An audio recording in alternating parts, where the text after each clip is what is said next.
안녕하세요. 미래의 행정일꾼 김진석입니다. 작년 7월 진즉에 끝났을 제 짧은 인생을 주께서 붙잡으시고 새 생명을 허락하셔서 예정에 없던 2020년을 맞이하고 하루하루를 은혜와 감사 속에 지내고 있습니다. 부족한 저에게도 생명의 길을 보이신 주님께서 올 한 해 우리 모든 성도님들께도 생명의 길을 보이실 것을 믿고 확신합니다. 오늘 말씀의 제목은 하나님이 보여주시는 생명의 길 1입니다. 하나님의 말씀을 봉독함으로 하나님의 말씀을 선포하겠습니다. 요한복음 8장 3절에서 5절까지의 말씀입니다. 서기관들과 바리새인들이 음행 중에 잡힌 여자를 끌고 와서 가운데 세우고 예수께 말하되, 선생이여, 이 여자가 간음하다가 현장에서 잡혔나이다.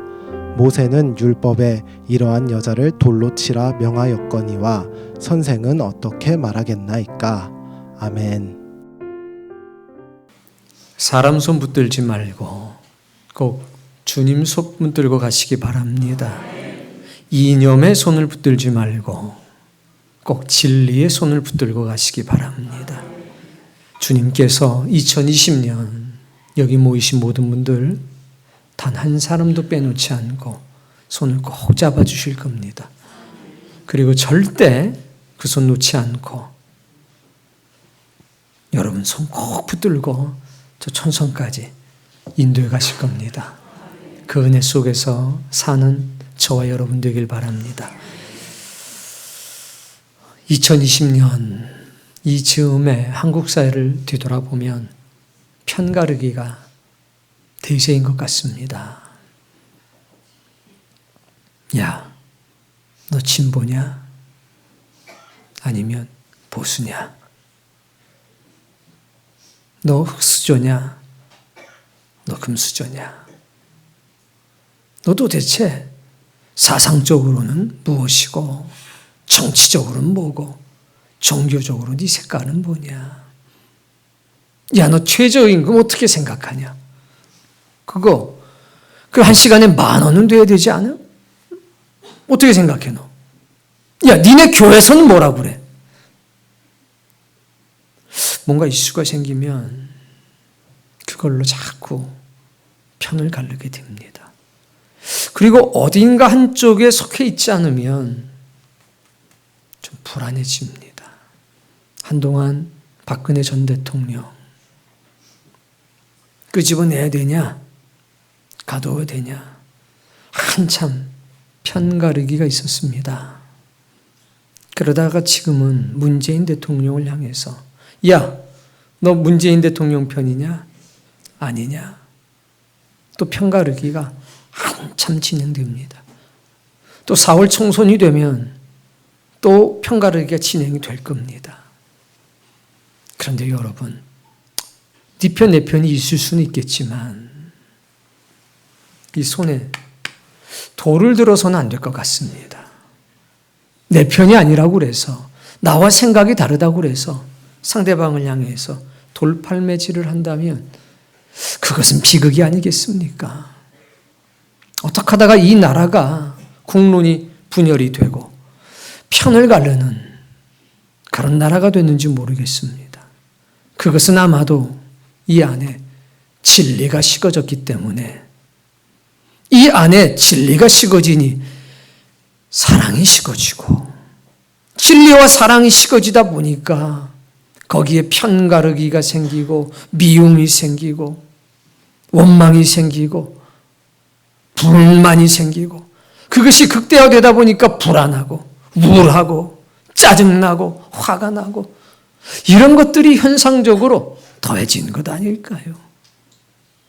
그런데 2000년 전 주님 사시던 그 시대에도 편가르기가 극에 달았습니다.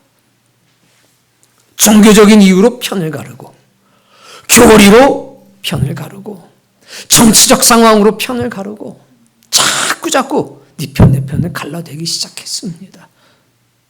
예수님 어렵고 힘드셨습니다. 왜? 사람마다 물어본 겁니다.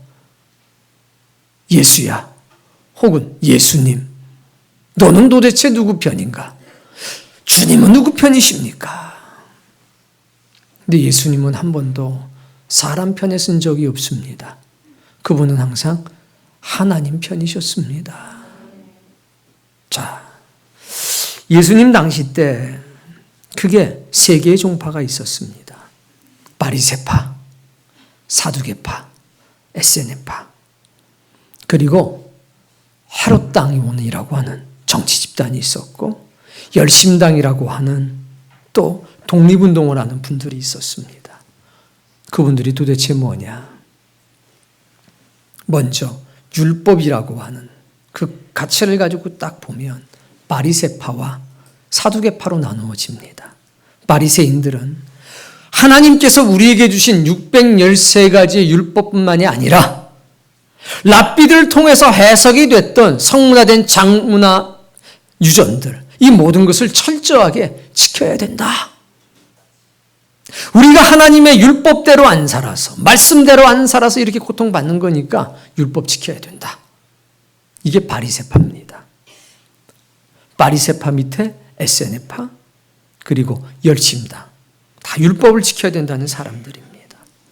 이쪽에 자유주의자들이 있었습니다. 그들이 누구냐? 사두개파.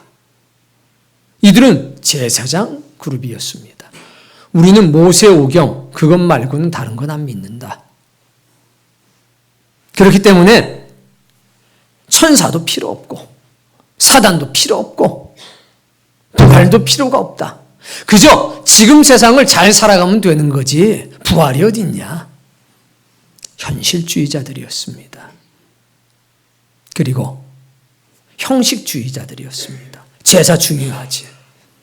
제사를 통해서 하나님 만나는 거야. 그런데 당시의 헬라 문화 그리고 로마의 통치를 놓고 또 입장이 또 달랐습니다. 로마의 통치를 인정할 것이냐, 인정하지 않을 거냐. 바리새인들 인정했습니다. 탐탁지 않았지만 어쩔 수 없는 거니까 로마의 통치는 인정한다. 바리새인들 인정했습니다. 사두개인은 인정을 넘어서 적극적으로 지지했습니다. 로마의 통치를 받아들일 뿐만 아니라 우린 그걸 지지한다. 그런데 에스네파는 그것으로부터 자유로워지고 싶었습니다. 모든 정치 권력으로 벗어나서 은둔 생활했습니다. 공동체 생활했습니다. 우린 그런 거 잘 모르겠다. 우린 우리끼리 모여서 산다. 금욕주의적으로 살아간다. 우린 말씀대로만 살아간다. 재산을 다 공유했습니다. 철저하게 금욕주의적인 생활을 했습니다. 들어가기도 어려웠고 나오기도 힘들었습니다. 그게 에스네파였습니다. 열심당원들은 뭔 소리냐? 우리는 로마의 통치를 거부한다. 받아들일 수가 없다. 거부한다. 무력을 써서라도 우리는 독립을 얻어야 된다. 우리는 하나님의 백성이지 로마의 통치 받을 수가 없다. 누구? 열심당원들이 그랬다는 겁니다. 교리적으로는 바리새인들이었지만 그들은 로마의 통치를 인정하지 않았습니다. 독립운동한 겁니다. 문화는 또 입장이 달랐습니다. 그럼 헬라 문화를, 로마 문화를 받아들일 것이냐? 사두개인들은 무슨 소리야? 받아들여야지. 받아들일 뿐만 아니라 이것을 적극적으로 누려야지. 극장 가서 좀 봐. 극장도 보고 이것도 즐기고 저것도 즐겨. 그게 사두개인들입니다. 바리새인들은 로마의 통치는 인정하지만 그들의 문화는, 세속적인 문화는 받아들일 수 없다. 이게 바리새인들, 에스네파, 열심당원들의 태도였습니다. 헤롯 당원들은 다른 거 다 모르겠고 정치 권력은 헤롯 왕한테 있어야지. 이 사람들은 이방인들이었습니다. 그러나 동시에 헤롯 왕이 유대 땅을 통치했기 때문에 율법이 어떻게 됐고 종교가 어떻게 됐든지 상관이 없이 이 나라를 다스리는 권력을 헤롯 왕이 가지면 되는 거였습니다. 이렇게 크게는 3개, 넓게는 5개의 종파들이 각각의 종교적인 신념과 교리와 정치적 이념을 가지고 있었습니다. 근데 예수님은 어느 편에도 속하지 않으셨습니다. 그러자 문제가 생겼습니다. 야, 너 누구 편이냐? 너 어디 소속이냐? 어느 편에 속하지 않다 보니 보호해 줄 사람이 없었습니다. 바리새인들은 서민의 지지를 바탕으로 살아갑니다. 사두개인들은 로마 황제의 권력에 의지해서 살아갑니다. 헤롯 왕도 마찬가지입니다.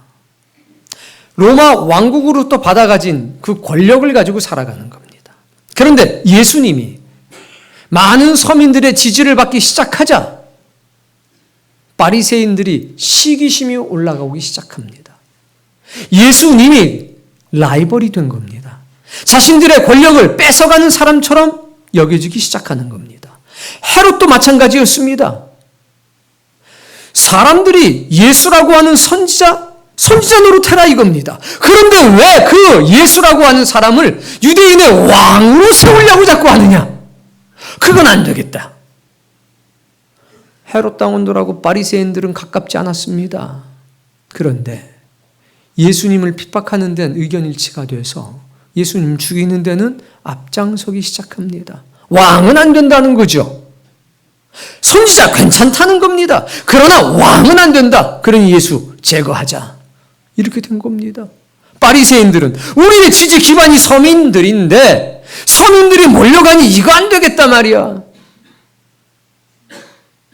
사두개인들은 예수님의 말 한마디를 들었습니다. 이 성전을 뭐하라? 헐라. 아니 성전이 헐어지면 제사 어디서 지냅니까? 사두개인들의 모든 권력은 제사로부터 나왔는데 이 성전을 헐라니 이런 야 제거하자. 이 사람들은 이런 이유 때문에 저 사람들 때문에 예수님을 제거하려고 합니다. 그런데 사람들은 당최 모르겠는 겁니다. 누구 말이 옳은지. 이 사람 말을 들으면 이 사람 말이 옳은 것 같고 저 사람 말을 들으면 저 사람 말이 옳은 것 같고. 근데 바리새파들은 자기 편 줄 세웁니다. 에스네파는 에스네파대로, 사두개파는 사두개파로, 헤롯 당원들은 헤롯 당원파대로, 열심 당원은 열심 당원대로 다 자기 앞에 이런저런 이유로 줄을 세우기 시작합니다. 근데 그 당시 이스라엘 사람들은 힘들었습니다. 농사 지어 먹고 사는 사람들인데 땅이 없었습니다. 몇몇이 땅을 독점하고 있었고. 근데 자꾸 이런 종교적인 이념, 정치적인 이념을 갖다 대니까 너무 힘들었습니다. 어떻게 살아야 될지 몰랐습니다. 그때 누가 등장하셨느냐? 예수님이 등장하셨습니다. 여러분, 제가 어제 그 국회 홈페이지 들어가서 우리나라 정당을 좀 찾아봤습니다. 많더라고요. 교섭단체와 비교섭단체가 있는데 첫 번째 더불어민주당 129석, 자유한국당 108석, 바른미래당 20석, 새로운 보수당 8석, 정의당 6석, 민주평화당 4석, 우리공화당 2석, 민중당 1석, 무소속 17석, 개 295석.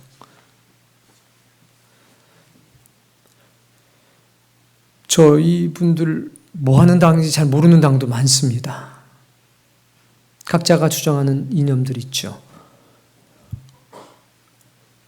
도대체 당이 왜 이렇게 많아야 되는지 저는 잘 모르겠습니다. 각자 주장하는 게 있을 겁니다. 종교도 마찬가지입니다. 장로교, 감리교, 성결교, 침례교, 순복음, 기타 등등. 그 앞에 또 붙습니다. 대한예수교, 대한기독교. 예수교는 뭐고 기독교는 뭐. 아유 몰라 그냥 다녀 그냥. 장로교는 뭐고 다녀 그냥 가까운 데 다녀. 그게 제일 속편하게 다니는 겁니다. 좀 알고는 있어야죠. 예수교가 붙으면 두 가지를 강조합니다. 첫 번째 복음, 두 번째 하나님 나라, 즉 내세.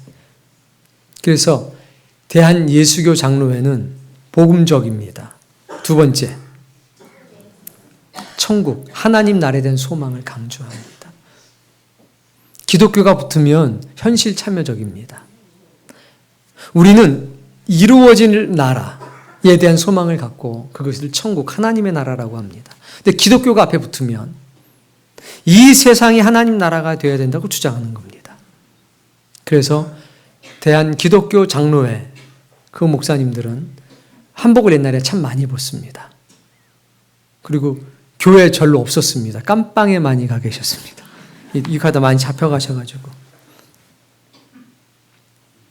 기독교가 붙으면 현실을 참여해서 현실을 개혁해야 된다고 주장하는 겁니다. 다양한 주장들이 다 필요합니다. 근데 문제는 말입니다. 주장하는 건 괜찮은데 이걸로 네 편, 내 편을 갈라서는 안 되겠다는 겁니다. 여기다 돌멩이를 하나 치게 되면 안 되겠다는 겁니다. 뭐 감리교 다닐 수도 있고 장로교 다닐 수도 있죠. 예수교 장로회가 될 수도 있고 기독교 장로회가 될 수도 있지요. 그런데 우리가 예장이라고 그래서 기장을 향해 가지고 돌멩이 들고서 야 기장은 뭐냐? 어? 기장은 말이야. 복음적이어야 되고 내 세대한 소망 가지고 살아야지. 니들은 뭐 데모나하고 말이야. 돌멩이를 드는 순간 우리는 하나님으로부터 멀어지게 되는 겁니다. 주님이 계신 자리에서 어떤 일이 있었는지 오늘 성경을 보도록 하겠습니다. 여러분, 갈등, 분란을 일으키는 것은 사단에게 속한 겁니다. 하나님에게 속한 자리에서는 용서가 있고 회개가 있고 자복함이 있습니다. 하나 되게 하는 역사가 있다는 겁니다. 자, 오늘 본문 1절 말씀 보겠습니다. 어디로 가셨어요? 하루 일과를 마치고 나서 감난산으로 가셨습니다. 아버지 하나님을 만나러 가신 겁니다. 누구요? 복잡한 세상, 가난한 사람들, 부유한 사람들, 배우려고 하는 사람들, 기도하려고 하는 사람들, 이 주장하고 저주하는 모든 사람들을 떠나서 아버지 되신 하나님 만나러 가신 겁니다. 왜? 그분이 내 아버지니까. 내 본향은 저 하늘에 있으니까. 그래서 감난산으로 가신 겁니다. 아버지 만나러. 잡다한 세상의 이익과 이념과 정치와 종교적 다툼으로 벗어나서 예수 그리스도도 영혼의 안식과 쉼이 필요하셨던 겁니다. 오늘 우리에게도 영적 감람산이 있기를 바랍니다. 2절.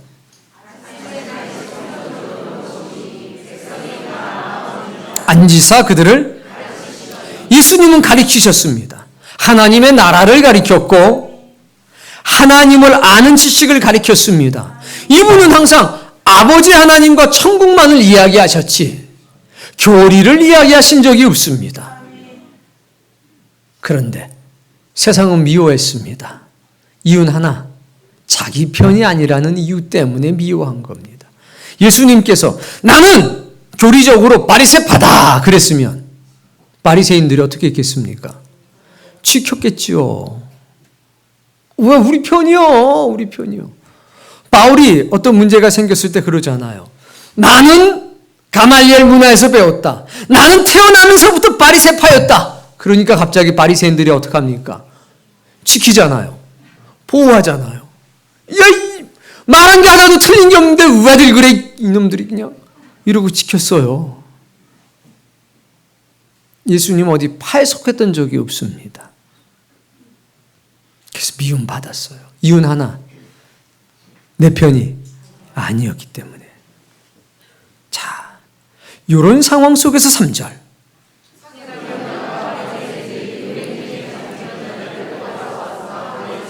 자, 서기관들은 교리적으로는 바리새파입니다. 이 사람들은 로마의 통치는 받아들이지만 헬라 문화는 받아들일 수가 없다. 율법은 다 지켜야 되는 것이고 적혀진 성문화된 율법뿐만이 아니라 장로들의 유전과 랍비들의 해석을 통해서 주어지는 모든 해석도 지켜야 된다라고 주장하는 사람들입니다. 생활 작은 것부터 시작해서 큰 것에 의해서 다 우리에게 검사 받으라고 주장하는 사람들입니다. 근데 그 사람들이 여자 하나를 데리고 왔는데 간음하다가 현장에서 붙잡혔다고 합니다. 우린 여기서 합리적인 의심 한번 생각해 봐야 합니다. 남자는 어디로 갔지? 아니, 여자 혼자 간음이 되나? 근데 왜 남자는 어디로 가고 현장에서 딱 잡았으면 둘이 있어야 되는데 누구만 옵니까?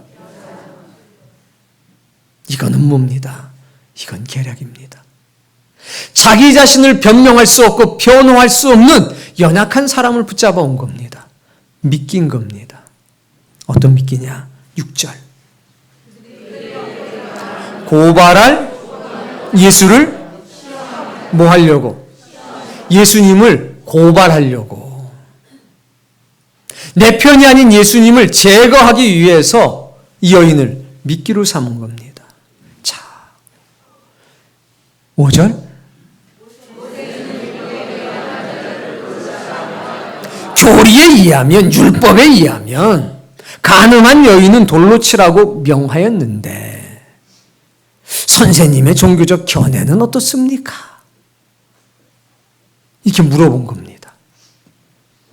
여러분, 이 여인을 데리고 왔을 때, 붙잡아 왔을 때 바리새인과 서기관들은 목적이 있었습니다. 이 여인을 희생양으로 해서 예수 그리스도를 고발해야지, 제거해 버려야지. 그런데 가만히 보면 이런 말씀이 있어요.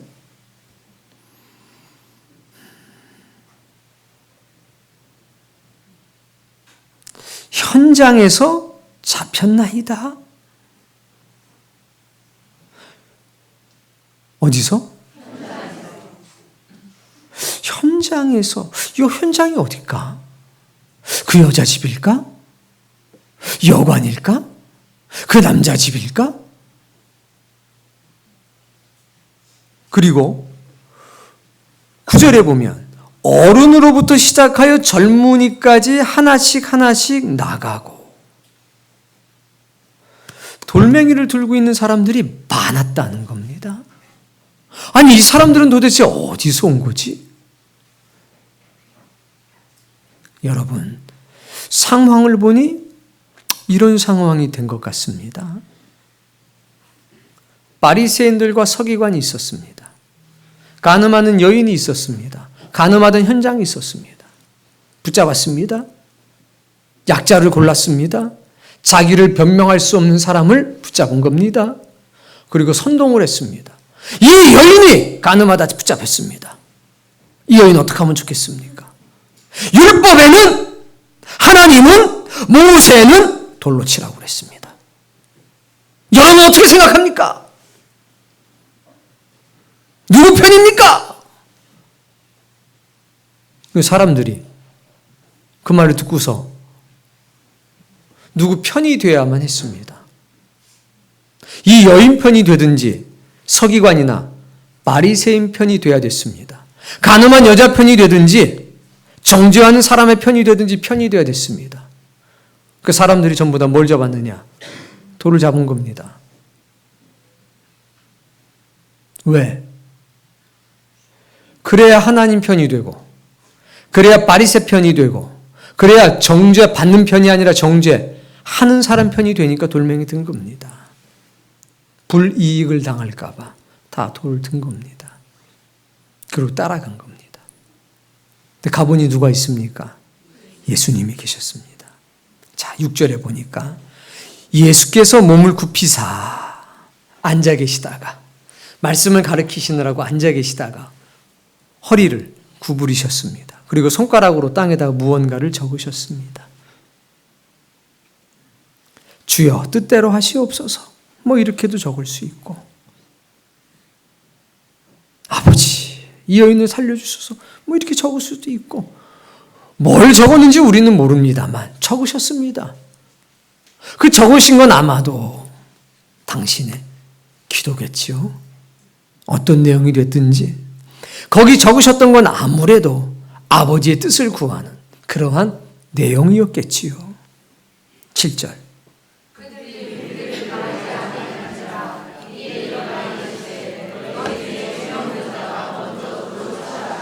네. 글 적고 계시니까 자꾸 재촉합니다. 어떻게 하면 좋겠습니까? 당신 생각은 뭡니까? 그랬더니 허리를 핀 겁니다. 벌떡 일어난 게 아니라 허리를 다시 피신 겁니다. 그리고 말씀하십니다. 너희 중에 죄 없는 자가 먼저 돌로 쳐라. 돌로 치라는 겁니다. 그런데 조건이 있었습니다. 죄가 없는 자는 돌로 쳐라. 죄 있는 자는 돌로 치지 말라 이거죠. 그리고 다시 몸을 굽혀 손가락으로 땅에 적으셨습니다. 여기서 중요한 거. 목사님 이거 뭐라고 적었을까요? 제가 이랬죠. 성경이 말씀하지 않은 건 천국 가서 물어보자. 예수님 만나 뵙고 물어봅시다. 뭐라고 적었는지를 안 적어 놓으신 이유는 궁금하지만 뭐 하라고? 참으라고. 왜? 천국 가서 할 얘기가 있어야 되니까. 근데 여기서 꼭 이것만 궁금해서 물어보는 사람들이 있는데 조심하자. 자, 이게 궁금하신 분들은 꼭 천국 가시기 바랍니다. 아무리 물어봐도 아무도 정답을 알려줄 수가 없어요. 9절. 자, 당신의 종교적 견해는 뭡니까? 당신이 가지고 있는 실천적 이념은 뭡니까? 다양하게 물어본 겁니다. 예수님은 교리를 얘기하지 않으셨습니다.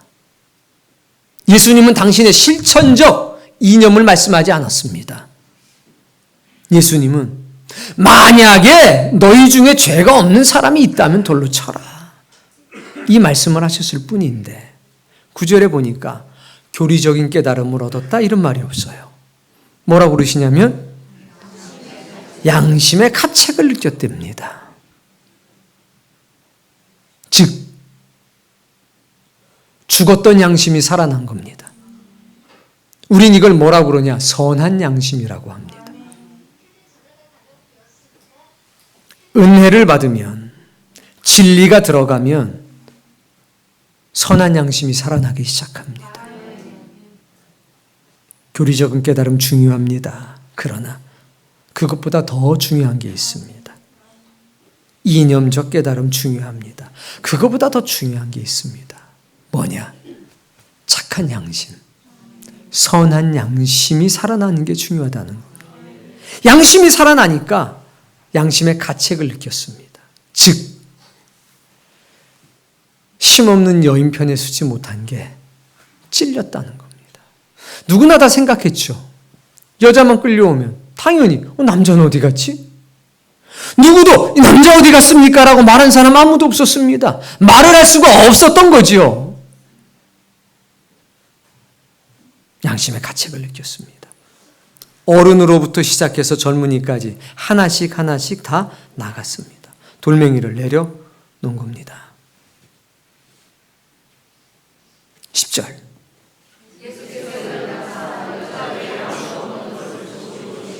여자요. 어디 있느냐? 너를 정죄한 자가 대답하되 주여 나도 너를 정죄하지 아니하노니 가서 다시는 죄를 범하지 말라. 여러분,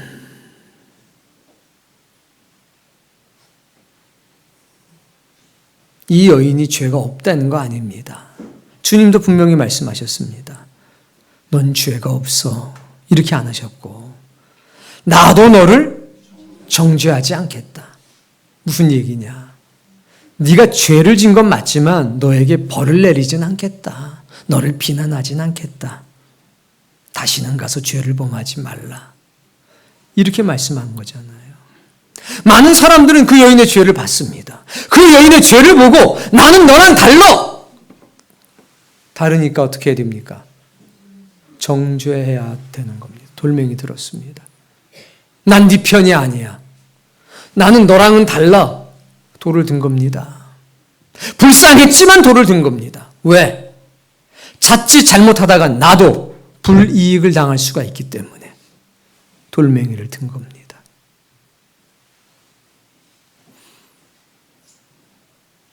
예수님은 네가 잘못한 건 맞아.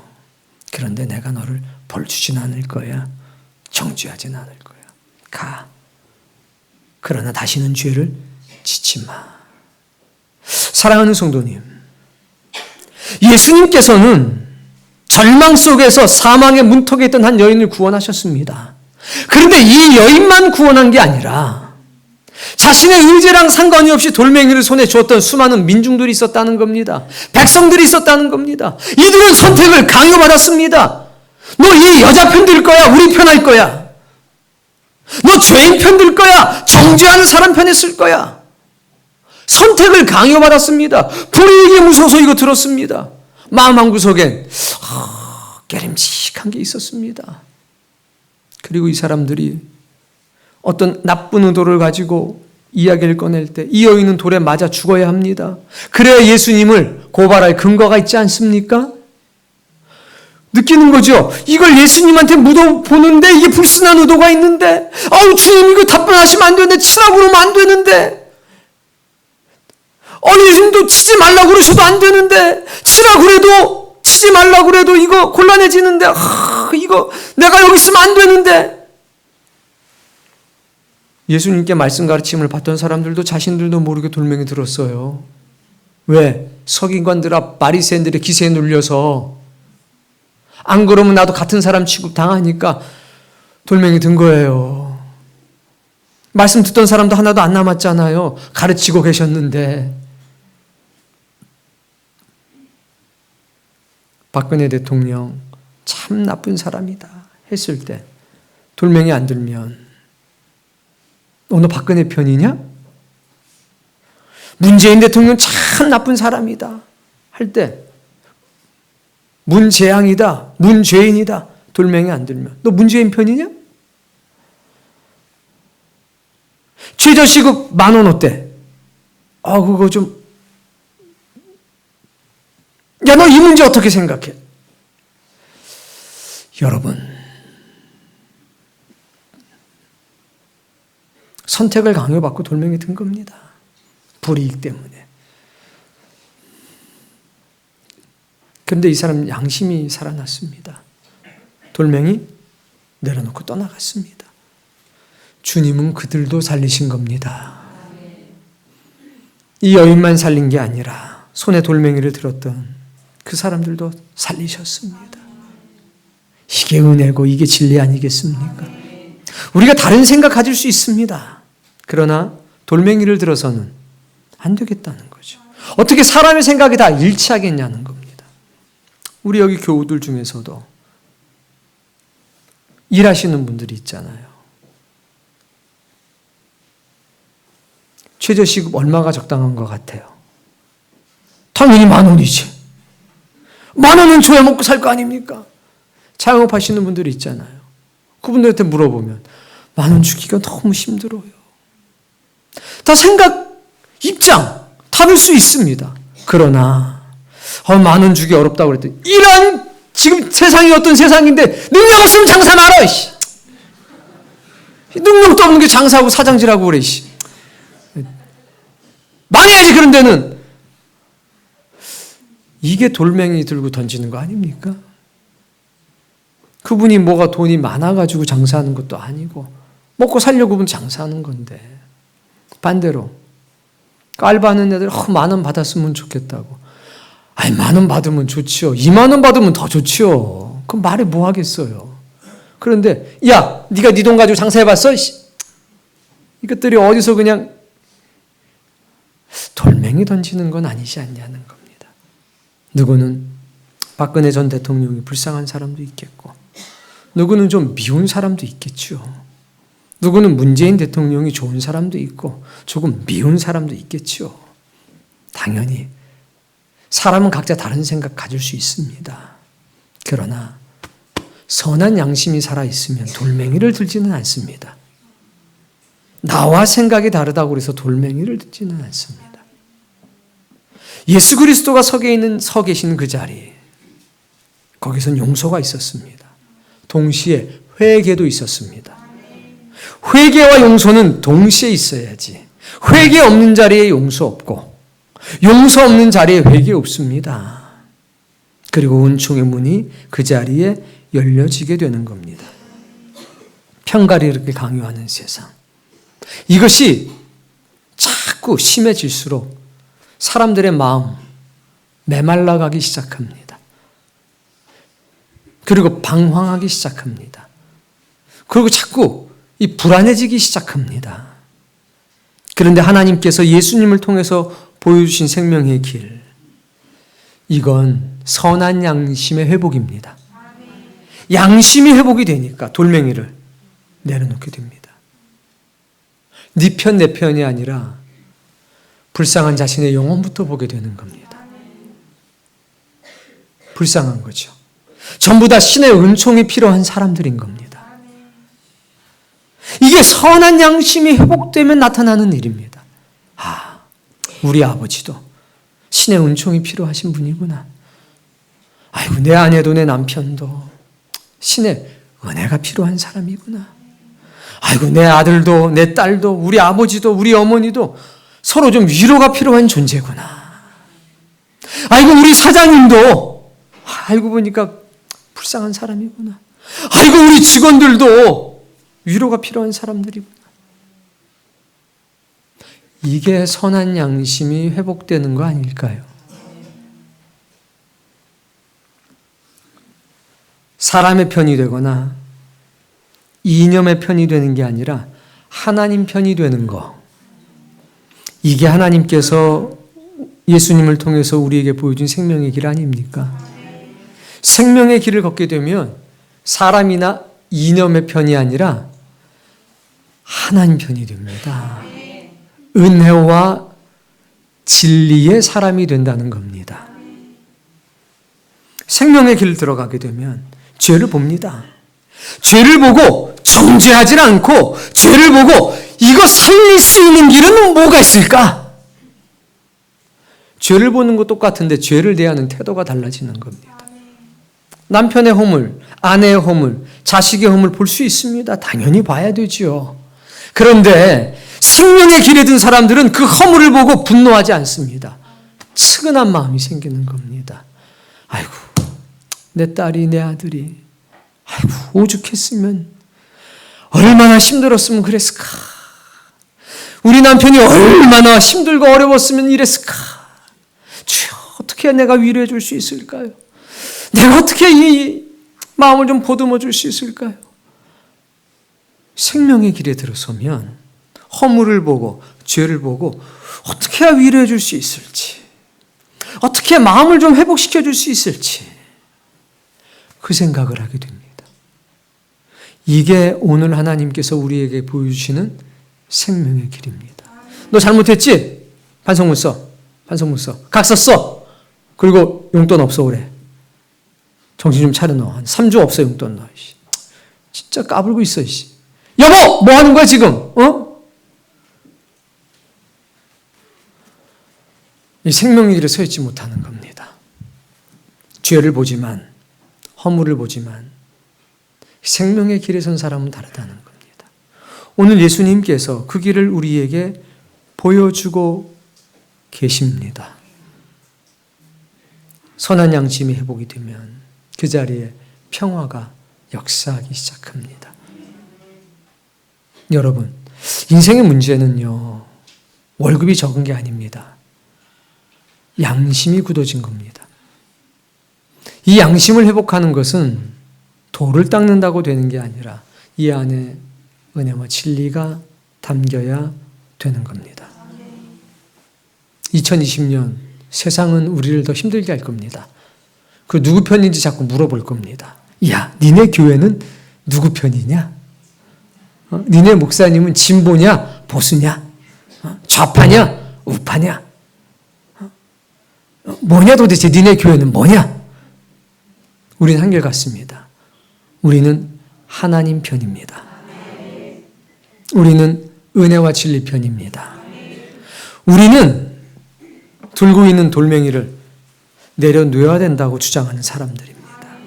다를 수는 있지만 그 다름이 핍박이나 박해가 되어서는 안 된다는 겁니다.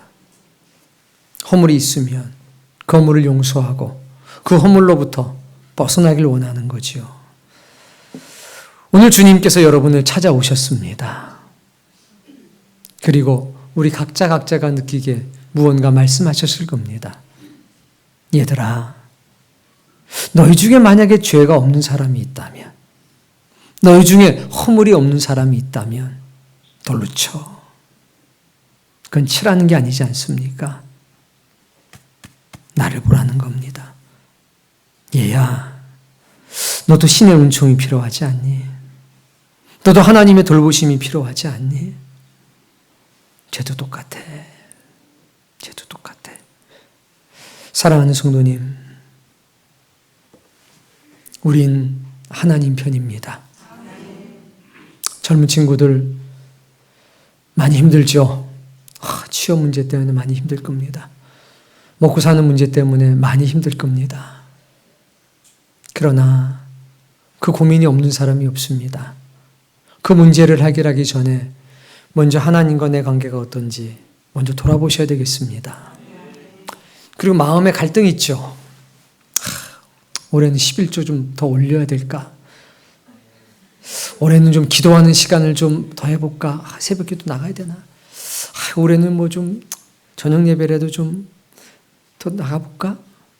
올해는 좀 전도 좀 한번 해볼까? 연초엔 다 이런 생각이 들잖아요. 좀 더 잘해보고 싶은 마음이 있어서. 근데 저를 찾아오진 마십시오. 목사님, 좀 이렇게, 좀 어떻게, 절 찾아오지 마시고 여러분의 선한 양심에다 물어보십시오. 고집사님부터 물어보십시오. 목사님, 저 결혼식이 있대는데요. 예. 왜 물어봐요? 저 주일날 좀 쉬고 거기 좀 갔다 와야 될 것 같은데. 목사님, 저기 새벽 기도를 좀 나가야 될 것 같은데요. 제가 올해 좀 전도 좀 해야 될 것 같은데요. 근데 이걸 왜 물어볼까요? 그냥 하면 되지?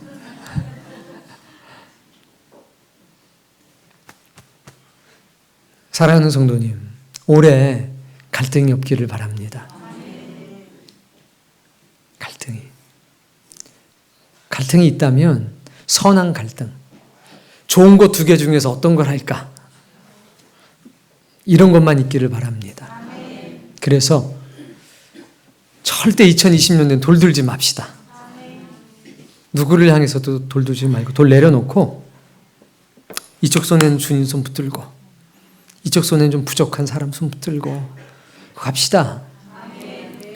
여러분 남편 또 아내 좀 이쪽 손 좀 잡아줍시다. 좀 부족해도 좀 잡아줍시다.